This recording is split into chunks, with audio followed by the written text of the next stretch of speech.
Good evening and welcome to the Cover One Buffalo podcast. You are joining your normal partners in crime, Greg Thompson, Aaron Quinn. Aaron, how we doing? I'm living the dream, man. It's wild still. We talked about it last time about being a playoff team with football still left to play. I'm still adjusting to this. I don't know what it's like, but I'm getting better every day. I don't know what to do with my hands. Yeah. It's crazy to try to figure out exactly how this is supposed to work. So to help us process that and to understand what we're going to be going through this week on Saturday facing the New England Patriots, we have welcomed Mr. Evan Lazar of CLNS Media. Evan, how we doing? Good. We know a thing or two about the playoffs here in New England, so I can help you guys learn how to walk the walk and talk the talk, if you know what I mean. Pretend like we've been there before, because we genuinely haven't. Yeah. This whole clinching early thing happened the last time when Aaron and I were in like middle school. So it's been a minute. Welcome, Evan, and I appreciate you coming on tonight. For everybody that's in here checking it out, we have our premium members in here with us with the cover1.net premium membership. Come check out what we have going on. A lot of good things happening. Really enjoy the time that we spend in the Slack channel, being able to have our own kind of community and world to be able to share things back and forth. And it's been thriving as much as ever going on now. So it's been a lot of fun. We're wrapping up our Cover One Fantasy Championships this week. Have teams facing off to be able to be the ultimate Cover One Fantasy champion. Just a lot of fun things happening. So wherever you're listening to us, give us a rating, give us a review, listen to what's going on, tell a friend, tell a neighbor, come on over and check us out. But let's jump into what's going on here. And Aaron, how are you feeling going into a game in week 16 of the season, our last final stretch here, where it's a game between the Bills and the Patriots that actually has some meaning? It's right. Just such a foreign feeling. Yeah, no, actually, I feel better than probably I have in 15 years about going up against the Patriots. And I don't necessarily think the Bills will win this game, but I just feel more confident in this game. One, because it doesn't have any, like, the Bills can lose this game and that's okay. It's more of ego feeling for the fan base to go out and win this game. And I don't think that the Bills actually have a shot to win the division. I know it's fun to talk about. I don't think we're there. I doubt the Pats are going to drop 2 in Foxborough to end the year, especially with Miami coming up. So I'm not doing this for the division. I think the way they played them the last time, they played them tough. They were within a score in that game, and they seemed to have a lot of the answers. And the Bills have gotten better since week 4, and I don't know that the Patriots have gotten better. I think they're struggling a little on the offensive side of the ball, and their defense has definitely not gotten worse, but I'm not sure that they've gotten any. They were great when we played them then. I think they're still just as great. So I think the Bills have made some improvements since then. So I'm interested to see how these teams go out, man. But confidence-wise, I can't remember the last time I just didn't feel defeated on Patriot Week. And just how is this game going to get lost? This one, I actually feel like there's probably a chance. Evan, how is it going in? I know obviously there's been a trend for not the entire 20 years, but for long chunks of it where thriving on the doubts of other national media and fans have been a common recipe for, that motivation. How is it around the Patriots fan base and the media group on the sense of mortality? Is this actually different than the other ones, or is it just another stretch like we've seen so many other times where they've been, left for dead and then literally come back and win the Super Bowl? Yeah, I think that this year has been a little bit different just because of how Tom Brady has performed and also approached the season for the most part. We're not used to, and Brady's not used to putting up these kinds of lowly passing numbers. This is a passing offense that we're accustomed to seeing, whatever iteration of it has been, the Randy Moss years or the prime Gronk years or whatever type of part of the dynasty we've been in.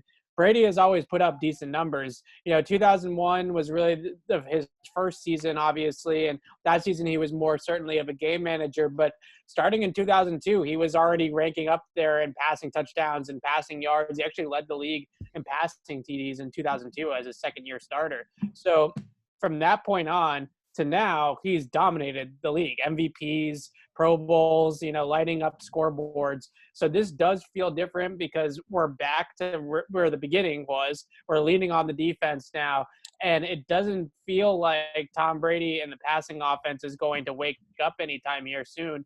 And I think that last year they still had Gronkowski, they still had Edelman, and as the years kind of go along here, He's not getting any younger. It's not like he's aging backwards anytime soon. So it does feel like the beginning of the end, but I'm still thinking that we're towards the beginning of the end, but it feels like we're coming down the home stretch here for sure. Yeah, and I think that's a fair assessment. And for any, obviously Bills fans are drooling at what you're talking about and just hoping that end is near. And I will say Father Time is undefeated. That is coming at some point. There will be an end to this. I'll temper people from getting too excited that it's literally here, because regardless, the fact that we're having this conversation and that we're literally talking about, hey, is it over, when they're 11-3, right? And it's the most scrutinized 11-3 it's hysterical. Team. Oh yeah, it's just hysterical where our standards are. You think the national media is bad and how the reaction is on ESPN and stuff like that. The reaction on sports radio and local talk shows is just as bad. Oh, I bet. Because we're just not accustomed to seeing this. And I think a big point of it, Brady himself, I've been saying this all year long. Up until last week, I never really felt like Brady was a problem. I thought that he was playing decent.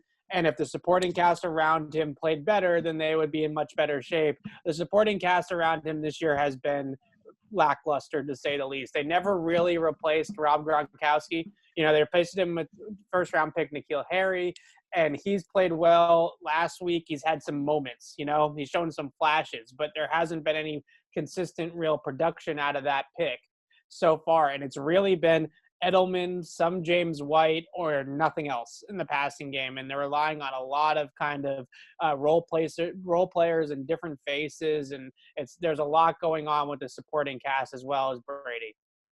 It's very interesting to me, though, and I think Nate Burleson has been talking about it a lot, about how scrutinized you can be for an 11-win team, and it's likely they're going to be at least a 12-win team, if not a possible 13-3 team, and how much people are saying that they're done at 13-3 possibly. And that blows my mind. And it's kind of a weird narrative too, because the Bills haven't had a 10-win season in so long that we're one game back. And there just seems to be these two different types of narratives of this is an exciting team and a team that could possibly make some noise. Just starting to hear that rumblings, while a team that still actually has more wins and has beaten this team is somehow done. So I think that some of it has to do with the age of the quarterback and how long this team has been doing. There's some different parts of the narrative, but I do, same with Greg, I urge fans to let's kind of wait, because this is a team that has done it time and time again. They turn it on in the playoffs. They still have one of the best coaches in the history of the entire league. And playoff football comes down to some of that stuff: coaching, scheming, out coaching the other sideline. So things like that. I don't know that they're done yet, but I agree with you that it's definitely the beginning of that possible collapse down the road. Yeah, I think the biggest thing is that as we're spoiled, I will come out and say it right out and say it. But part of that being spoiled has allowed us to see what 6 championship teams look like, right? And it allows you to take what those 6 teams look like, or even some of the other teams that made it to the Super Bowl and lost, so 9 teams really, or whatever you want to call it, and compare each new team to that team, right? So we can look back and we can say, okay, the 2019 team does not look as good as the 2018 team, or doesn't look as good as the 2016 or the 2014 team. Whereas other, I think, teams don't have that luxury of saying, Brady says it all the time, I've been around championship teams. I know what a championship team looks like. And this team currently right now is not there yet. Yeah. Well, and let's kind of dig in a little bit into what I think is going to be one of the biggest deciding factors here is the battle of this Patriots offense and the Bills defense. And that in the first game, obviously you saw statistically what was, debatably Brady's worst game ever in a win. And that they were able to really control that I know this has continued to happen throughout the season, that Sony Michel hasn't exactly gotten back to that rookie year form, and that they were able to get Brady, I think, through 39 times. And, being in that kind of position, do you think we're going to see that same approach this week? Do you think that we're going to see maybe a more concerted effort to run the ball, or is that going to be kind of a mix where they're still going to try to get the ball out quickly and try to get away from the strength of this defense?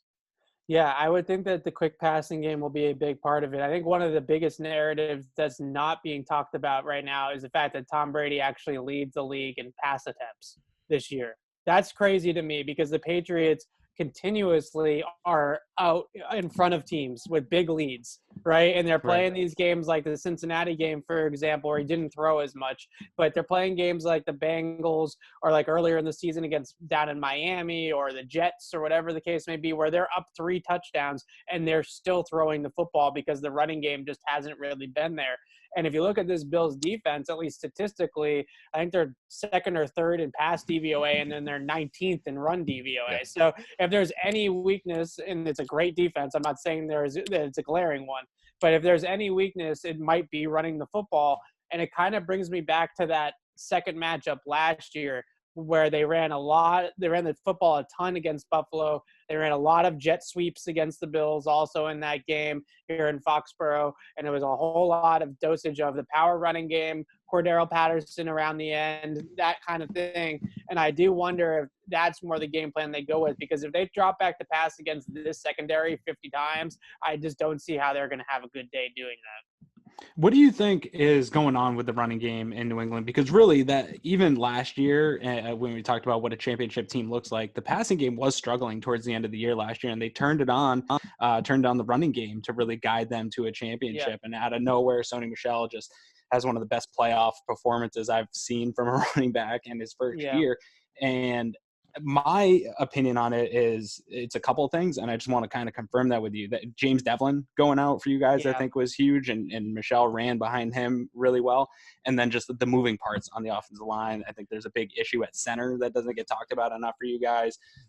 Is that just really what's going on, or is Sony Michel not as good as he performed last year? Yeah, so the kind of the 3 pillars of the whole run defense thing that crumbled all at the same time, run offense, that led us to this point. Rob Gronkowski retiring. You lose one of the best blocking tight ends in the history of the league. That is a massive, massive loss, because last year, towards the end of the year, really at times throughout the entire season, Gronk was basically a blocking tight end with plus passing skills, right? But his blocking was really what was carrying the team, especially late in the season, until big moments like the overtime drive in the AFC Championship game or the big catch he had against the Rams in the Super Bowl. He was still big in those types of moments, but for the most part, it was his run blocking that really was setting him apart last year. You mentioned David Andrews at center. I think that Ted Karras has filled in admirably for him. A career backup that gets thrown into the mix, really not because of an injury, because of a freak blood clot incident with David Andrews, and he's been decent. But David Andrews has essentially taken on a coach's role all season long. Hasn't missed a single practice since the blood clot diagnosis came down. He is a team leader. He was a team captain for 2 straight years. He is the vocal leader of the offensive line, an attitude kind of tone setter of the offensive line as well. So losing him was big. James Devlin in himself, I'm not sure how big of a factor that was in terms of Devlin, the player, but the fullback position as a whole, and losing the fullback when they lost rookie Jakob Johnson, who they actually kept on the practice squad to be a backup to James Devlin because of how important the fullback position is to them. And then they lost Johnson for the season also shortly after losing Devlin. So they don't have a true fullback. Right now they have linebacker Landon Roberts playing fullback, going both ways, because they don't really have somebody on the roster that can be that regular full-time fullback. So the power running game with the fullback, with Gronk gone, has really gone out the window. Since they got Isaiah Wynn back, though, over the last couple of weeks, now Cincinnati has a horrible run defense. They're one of the worst run defenses in the league, but the Patriots were able to put up 175 yards on the ground against them last week. So there are some moments where you do start to see some of that run blocking from last year, but the combination of the 3 guys I mentioned, Trent Brown also is now in Oakland, and I don't know if you guys know about Trent Brown. We probably do from last year. He's about 370 pounds. So that's a big guy that was really pushing guys at left tackle on the left side as well. So it's a microcosm of a lot of issues there, kind of just a bunch of things that kind of snowballed on the Patriots. I don't think that it's really been the backs.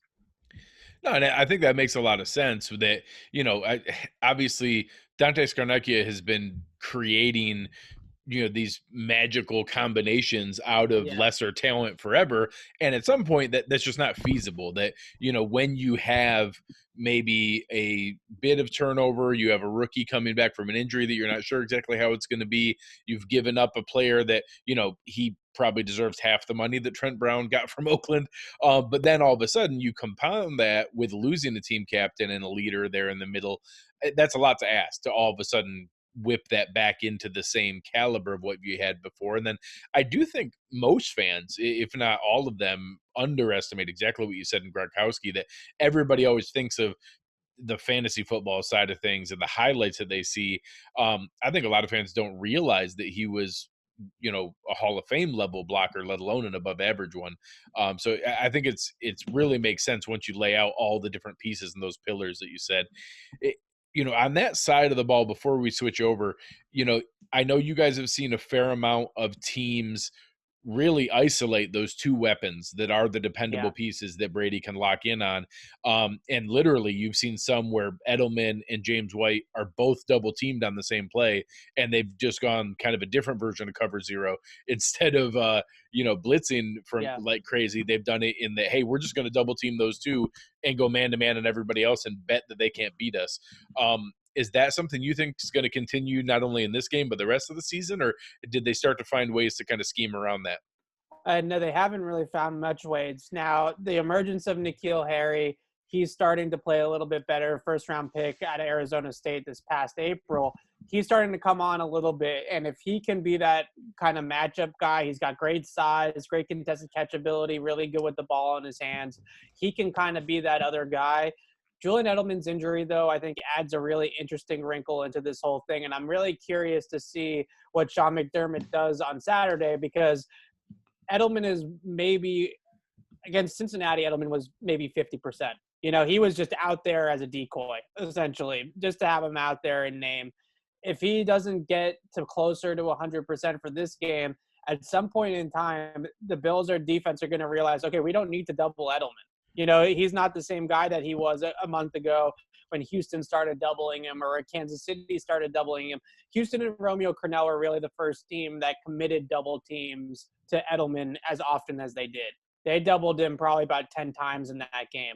Before that, there were some teams that doubled him here and there in key situations, third down, red zone, that type of thing. But Houston was really the first team that put that blueprint of double Edelman and White and make the rest of the guys beat us. And they did that, I think, mainly because their defense was kind of shorthanded, and they knew that they weren't going to have the man coverage guys to just shut down Edelman and White on their own, just one-on-one.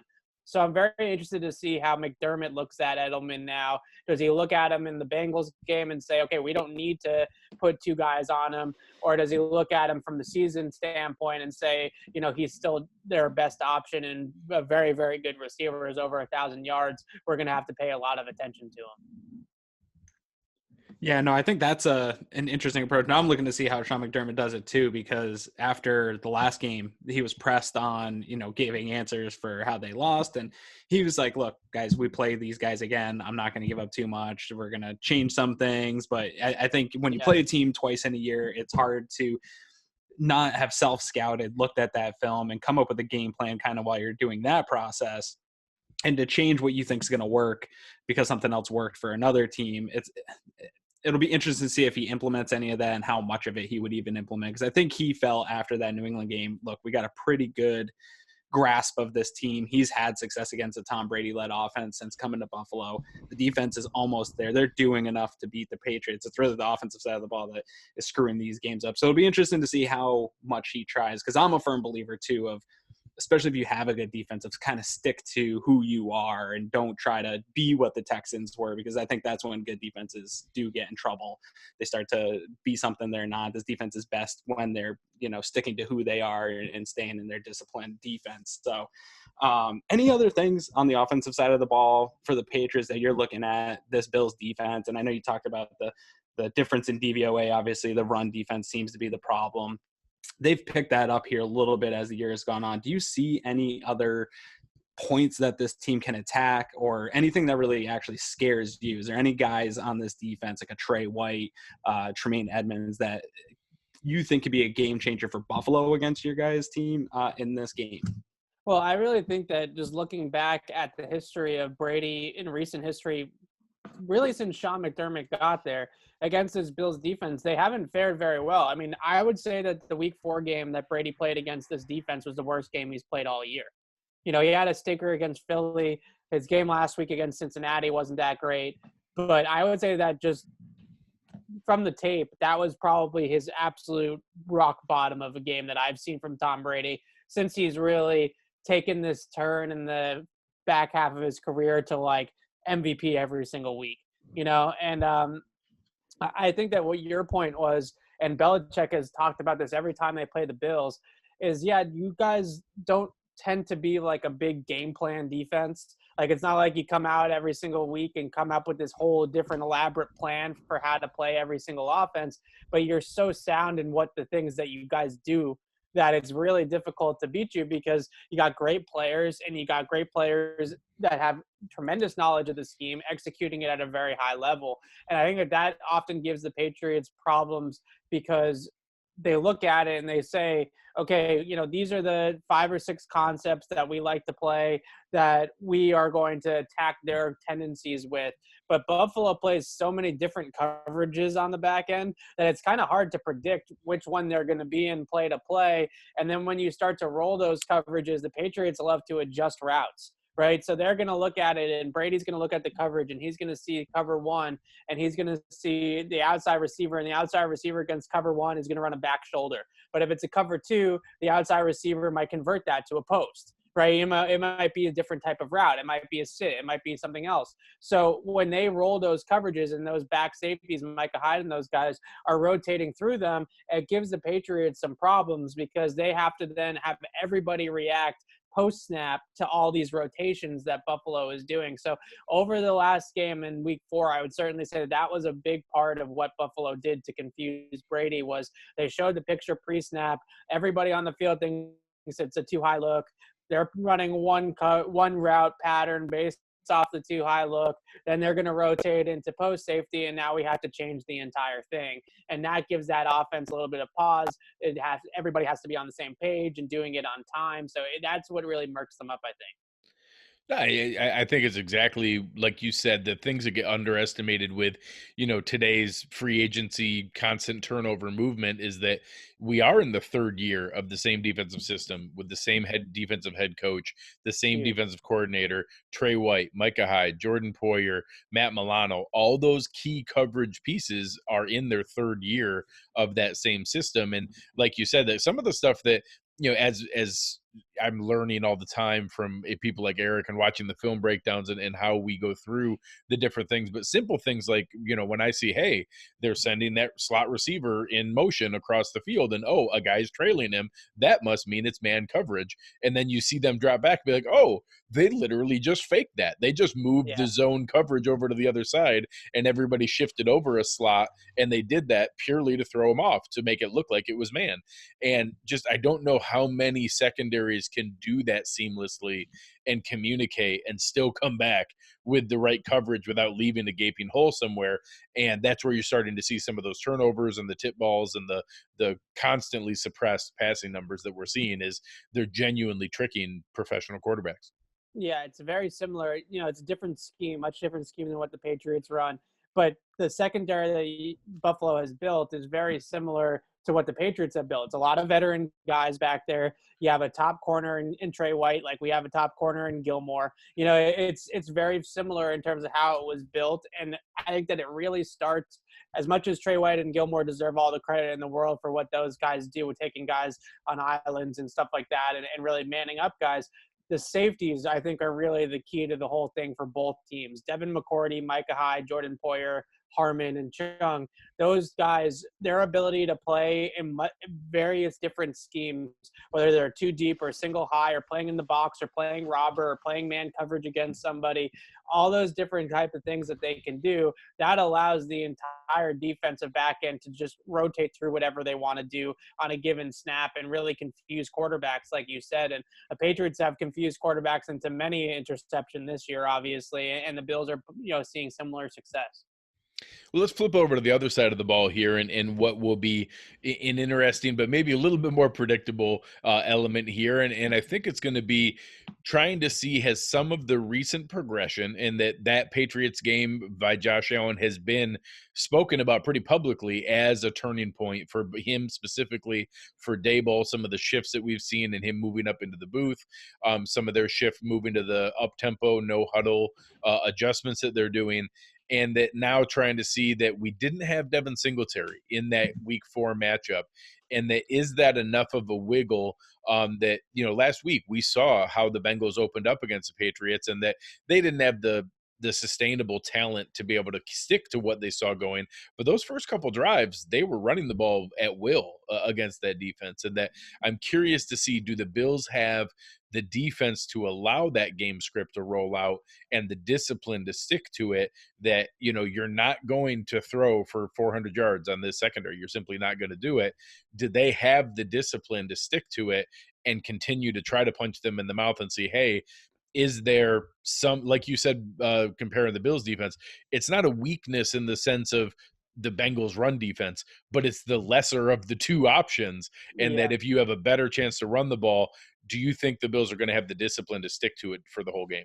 Yeah, the interesting thing is that the Patriots play a ton of stacked boxes. They play mostly post safety coverage, cover one man about 50% of the time. So they put an extra guy in the box on almost every single snap, and they did that against the Bengals, and the Bengals were still able to run the ball. They ran the ball 8 straight times to start that game right down the field on the Patriots, and the last play of the drive was the only pass of the drive. Now it was the touchdown pass. So it was definitely a run first, run heavy approach. Now, I will say, and not that the Bills' backs are bad, but Joe Mixon made some unbelievable runs on that opening drive. He made one where 2 guys had him dead to rights in the backfield, and he danced out of both tackles and then broke up the sideline and ran for about 30 yards. So that one run was a big play in that drive, obviously. So that was a big part of the tackling breakdown that the Patriots had, was a massive part of why that first drive was successful for Cincinnati. So once they started to clean up some of the tackling, it was a little bit better.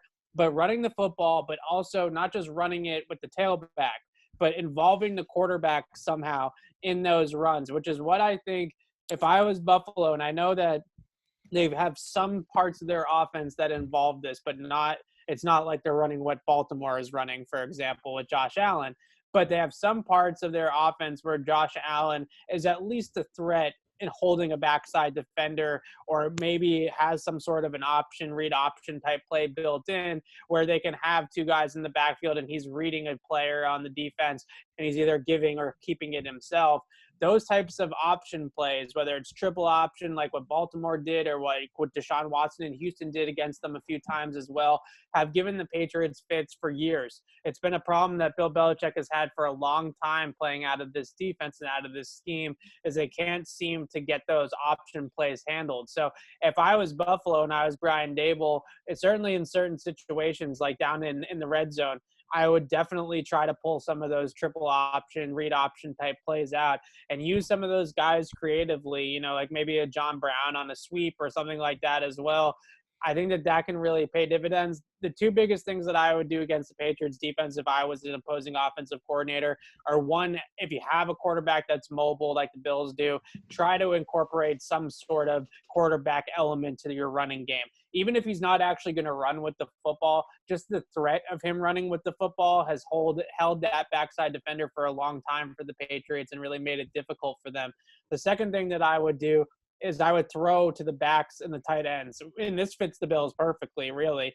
If they can get Devin Singletary and they can get Dawson Knox and Croft involved in the passing game, this is exactly what Baltimore did. And Baltimore had the best success against the Patriots defense by far of any opponent this year.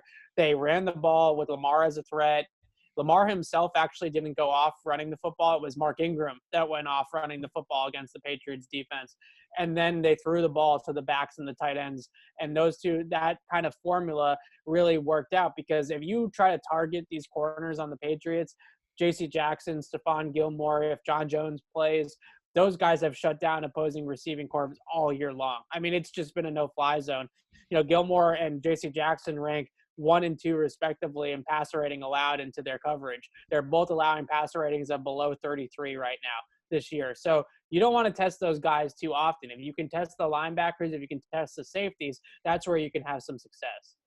I do think the path to victory for the Bills is going to be on the ground. They had some success with Frank Gore in week 4. Yeah, and he I think ran well against them. He did, and his style actually plays well with what the Bills line up to do against the Patriots. So I wouldn't be surprised. I know fans haven't liked the production that we've gotten out of Frank Gore as of late. I do think he's kind of the guy that the more carries he gets, the better back he is. He's not the kind of guy that's going to get 10 carries all spread out throughout the game and be able to get going and get in a rhythm. I still think Singletary is obviously going to be the go-to guy. My concern with some of what you said in Singletary and Josh Allen even being involved in run plays, even though I'm pro, there's a split in our fan base of people that don't want Josh Allen to run in any designed runs. They don't like him. I actually like them. I think they've had good success with them this year, especially in the red zone, like you touched on. My concern is the Patriots are very good at getting the ball out, punching the ball out, creating turnovers, creating havoc. And we've seen Singletary now 2 different games have 2 fumbles, put the ball on the ground, and Josh Allen has just done it. It's just been a thing this year, whether it's in the pocket, on the run. He has not had good ball security. So even though I think it's the probably best path to victory, and you don't want to put the ball in the air because the Patriots turn it over that way too. But lately, I think with ball security issues, that's probably another thing that scares me is the Patriots are probably looking at the film of the last few weeks of this Bills team and saying, look, making it a priority, let's punch this ball out because these guys can't hang on to it. Yeah, if Singletary has fumbling concerns, and I saw the fumble obviously last week against Pittsburgh, the Patriots will be punching at the ball all game long. You know, they're a very big advocate of their team tackling team, right? They don't want you to get their guys one-on-one in space, and they're very good at rallying to the football and playing with good leverage. So they'll play with the very good sound leverage, and they'll push guys to their help. So once they push guys to their help, you're going to have one guy going for the ball and one guy going for the tackle pretty often. And they've gotten a lot of balls out that way. So if I was the Bills, though, Gore, what I love so much about Gore is 2 things. One, he's really patient between the tackles, which against the Patriots can really help you out because they're a defense that's going to try to hold the point of attack. They're not a penetrating defense. They're a 2-gap system. So they're going to try to hold up blockers. They're going to have those big guys, Danny Shelton, Lawrence Guy. Those guys are going to try to eat blockers, and they're going to let their linebackers make the plays. If you can be patient, can wait it out, you can get some of your linemen on the second level and up to those linebackers, that's when you can really start to push the Patriots off the ball. And Gore's got great patience for it, and he's also really, really good at manipulating second-level defenders, right? I mean, that's just a savvy vet thing. And so he'll look at, Jamie Collins, and he'll see that Jamie Collins is flowing one way, and he'll give him some eye candy and say, Jamie, I'm going that way. So you're going to meet me in the hole. I'm going to go this way for 2 steps. You're going to think I'm committing to the backside B gap, and then I'm going to hit you front side, and you're going to be like, where did you go? That's a thing that Frank Gore I see all the time. And Sony Michel, who I think has been a pretty big point of contention for Patriots fans, was it a bust? Was it a good pick? Whatever. I wish that Sony could sit down with Frank Gore and just learn that second level manipulation from him, because that's like, if you're not this like explosive playmaker of a running back that's got a great 40 time and great elusiveness, or like a jump cut ability, like a guy like Singletary, you got to be able to win with vision and be able to manipulate some guys. And Gore is really good at that. So those couple of things that he did, Ingram, Frank Gore, those are those types of backs, those patient, really guys that can probe the middle of the defense. Nick Chubb's another one of them. Those are the guys that the Patriots have had issues with. Well, it's funny you bring that up. It's actually one of the biggest, points that we're happy about on our side of it is Frank Gore being able to be a mentor for Devin Singletary. And the Singletary is not a phenomenal athlete. Most of it's been kind of small wiggle jump cut moves, maintaining contact balance, things like that. So I'm really curious to see how it's going to play out. And I think Aaron has a good point in how they approach this game. Is it maybe back to that 2/3, 1/3 mix that we've seen, 20 carries for Singletary, but 10 or 12 or 15 for Gore, and trying to be able to get that run total up over 30 where I know they're targeting. So it's going to be curious to see how that shakes out of here. Before we get you out of here, we got to figure out, where do you see this game going? It's as legitimate contending of a game that we've seen in this Bills Patriots division rivalry for so long, and I use the term rivalry very, very loosely. And in that sense, it's the first time we've seen a legitimate contending game. That the division is technically within question, even if it's likely. And I've kind of hinted before I get your prediction. One of the pieces I'm most looking forward to, if I want to maybe be a petty fan, is that I don't think we can win the division, but I do think we can make the Patriots play on Wild Card Weekend. I don't like the sound of that. Yeah, and that's another game I have to work. It's another game that I don't want to be. It's cold out. Yeah. So if I'm going to hold to anything, I'm pretty sure if the Bills win this, that the Patriots are still going to beat the Dolphins. But I think the Chiefs are going to win out, and I think they'll pass you guys for the bye and for the second seed. So at least I could take solace that if we can win this, we can at least make your lives more difficult. Yeah. So the last time the Patriots didn't have a bye was 2009. They've had a bye for that's for so disgusting. Yeah. So 2009, they played on Wild Card Weekend, and I'm sure some Bills fans will revel in this moment. Ray Rice took the first carry of the game and ran it 75 yards to the house, and the Baltimore Ravens absolutely blew out the Patriots. I do remember that. And they lost that game on Wild Card Weekend, and they've had a bye ever since. So the point of bringing that up, Bill Belichick takes the bye extremely seriously.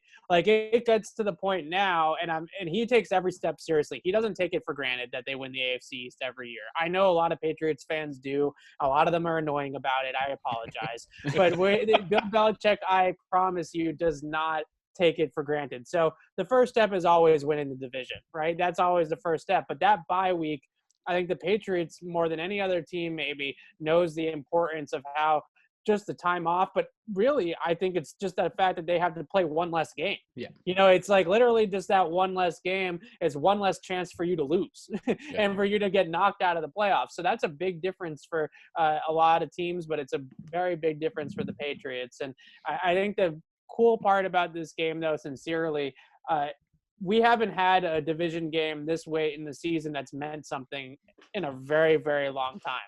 Right. And it's fun to finally have a team. And it's not like the Patriots are 9-7 and having a bad year. And that's why we're have two really good teams that are going head to head here in this game that are a 3-loss team and a 4-loss team. So it's a legitimate game. So it's a lot of fun to finally have a divisional game this late in the year that we have some stakes in, for sure.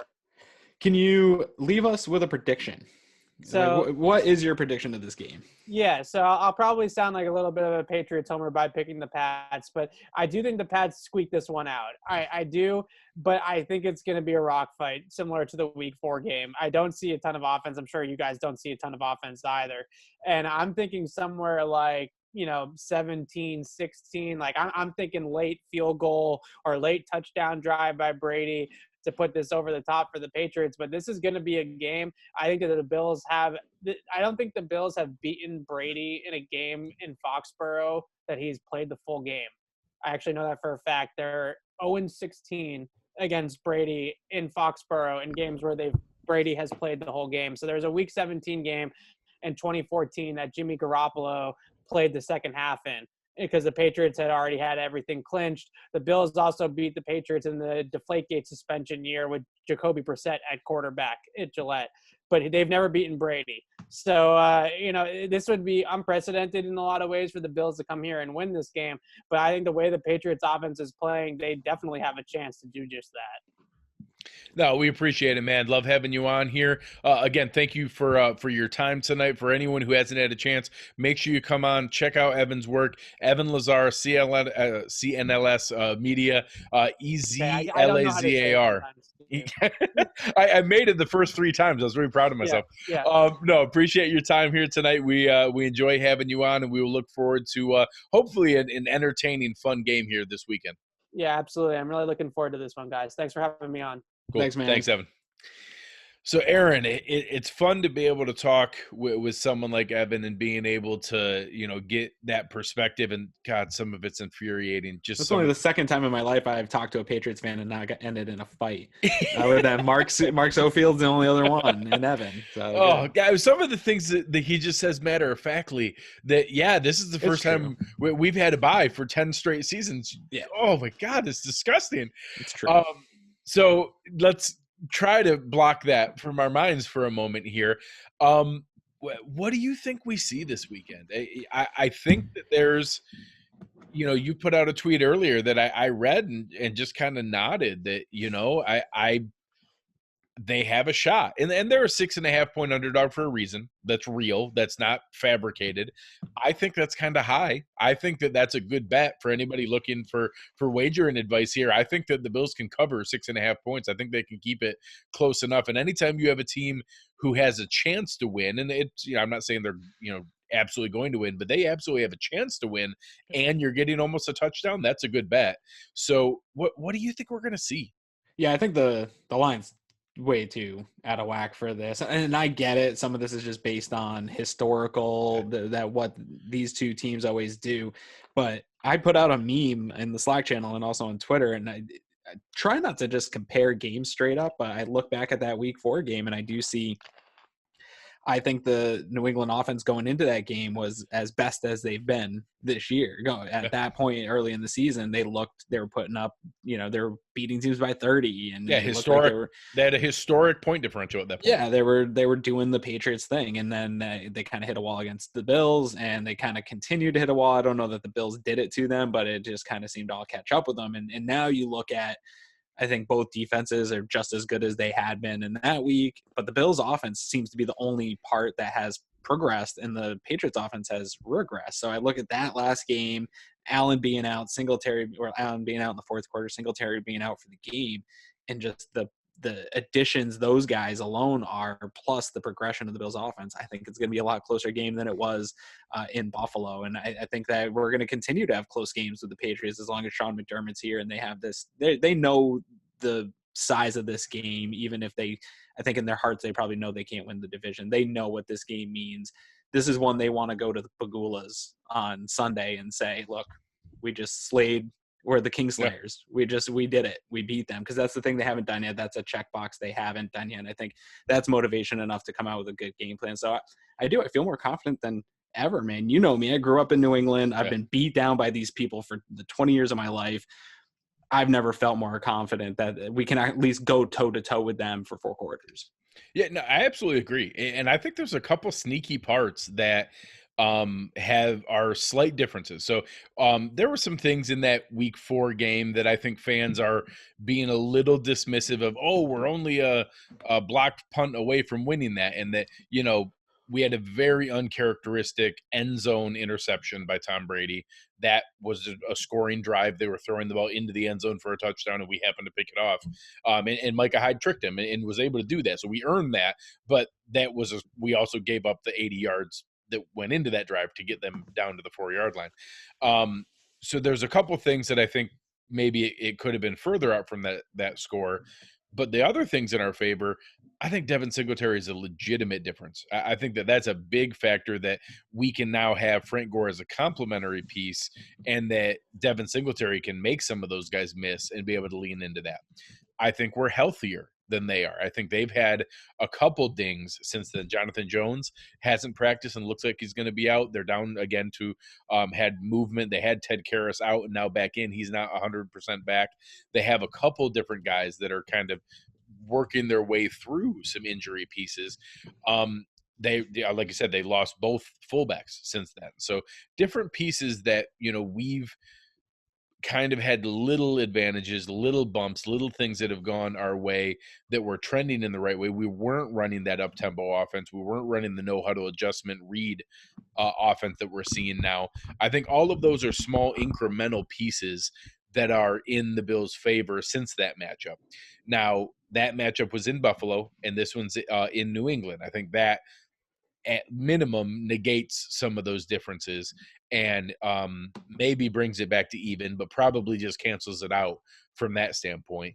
but there are reasons to be able to think that we can go in there and be able to hang with them. And I'm excited to see that, and that with the prediction that's going here, every bit of me wants to predict the Bills to win. And the 20 years experience and the confidence here and everything that we've seen, I just can't bring myself to pick directly against Belichick and Brady, and that I have to see it to believe it. And I want desperately to be wrong.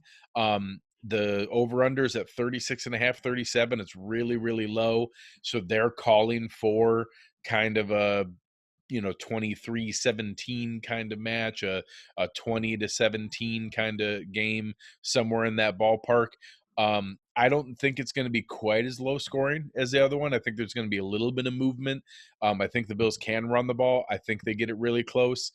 I think Evan's number is really, really close. I think we're going to see maybe 19-17 Patriots, and I think the Bills are going to cover, and I think they're going to be right there in that ballpark. I picked the same exact thing earlier today. I was watching some Patriots, just looking at everything, thinking about it. 19-17 is where I ended up too, and that could flip either way, but I picked the Patriots, and I agree with you. And nobody should get slammed for picking the Patriots until it's kind of I'll do it when they do it type thing. Like I'll believe it when I see it. Like if they can go into Foxborough and beat the Patriots, then I'll start picking them with my heart. But that road thing doesn't scare me as much as it used to. I think seeing the Patriots lose in December at home, and then seeing what the Bills have done on the road, defense travel, so that's all good things.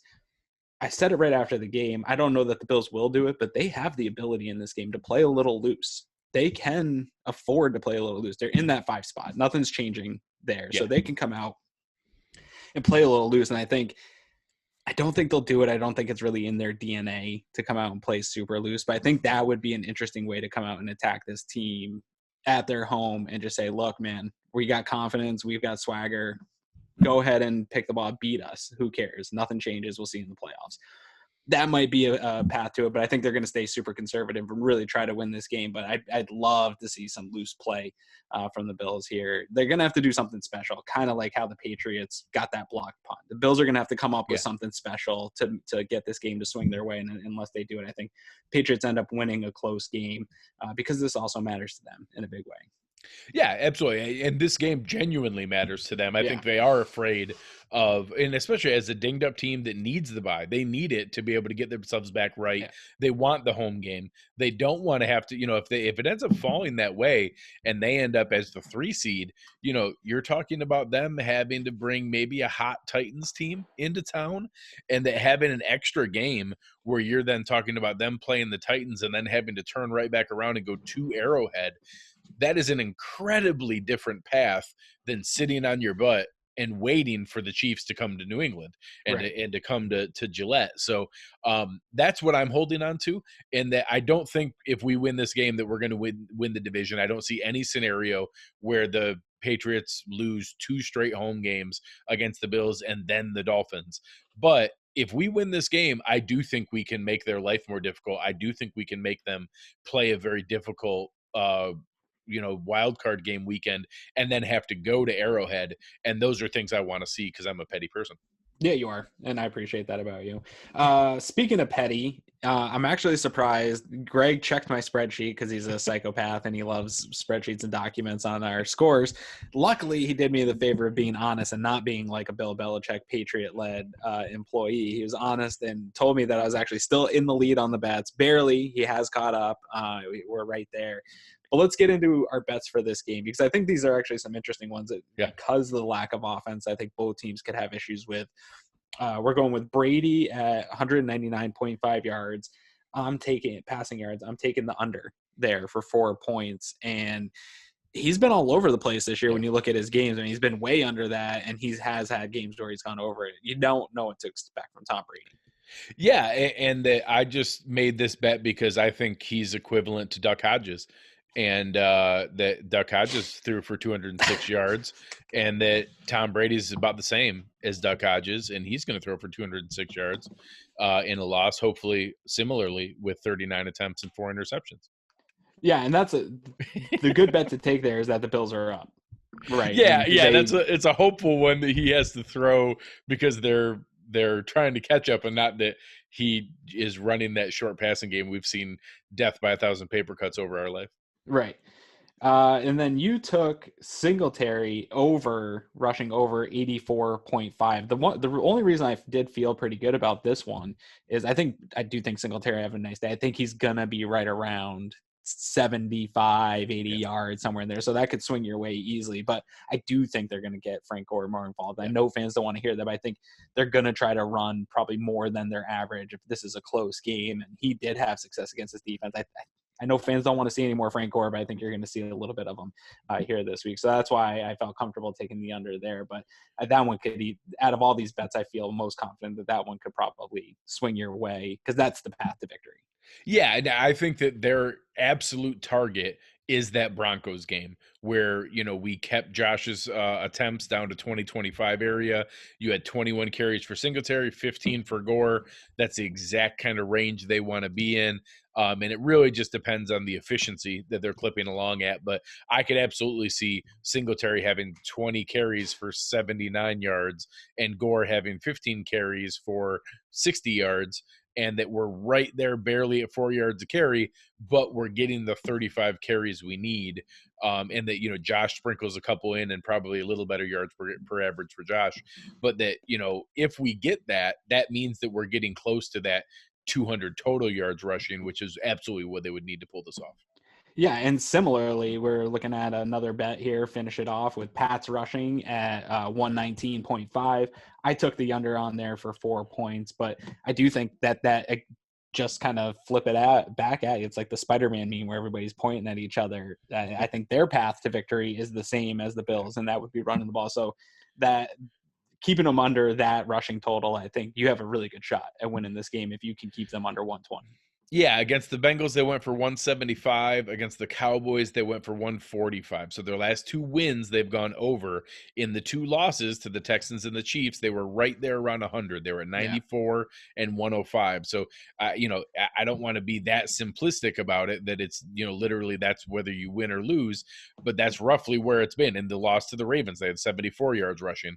So that's been kind of similar to that number that gets thrown out there for Josh Allen, that, when he's over 60%, completion percentage, we automatically win. It's not that simple, but yeah, that means things are going well. And that I think that that's pretty indicative that if the Bills pull this off, it's because we're controlling it. It's because we have a positive game script. It's because we're getting out to a lead. We're not letting them, kind of pound the rock and get ahead of ourselves. So, but Belichick and McDaniels aren't dumb. They've seen where the weakness is in this Bills offense or Bills defense, and they're going to try to run the ball at it and see if they can make it work. Yep. No, I agree with you totally. So those are all good bets here as we get towards the end of our betting streak here as it gets close. So I feel pretty good that we're going to remain close heading into week 17 here. Yeah, I'm excited. We get to have wagers in a playoff game. So it's going to be a fun way to finish out the year. Thank you guys. Awesome job in the chat tonight. Really fun. Evan did an outstanding job. Really appreciate him. Give him a follow. Come find Aaron and I on the Twitter machine, usually making people upset. Not as upset as our friend Nate Geary did this evening, but we'll give it our best to be able to stir up some interaction. You can find me at Greg Thompsett, GregTompsett. Aaron, where can the good people find you? At Aaron Quinn 716, and also yelling at Nate Geary probably the rest of the night. Yeah, I'm just going to go sit and eat popcorn and watch people tear them apart. All right. Thank you guys. Appreciate it. You have been listening to Cover One Buffalo, and we are out.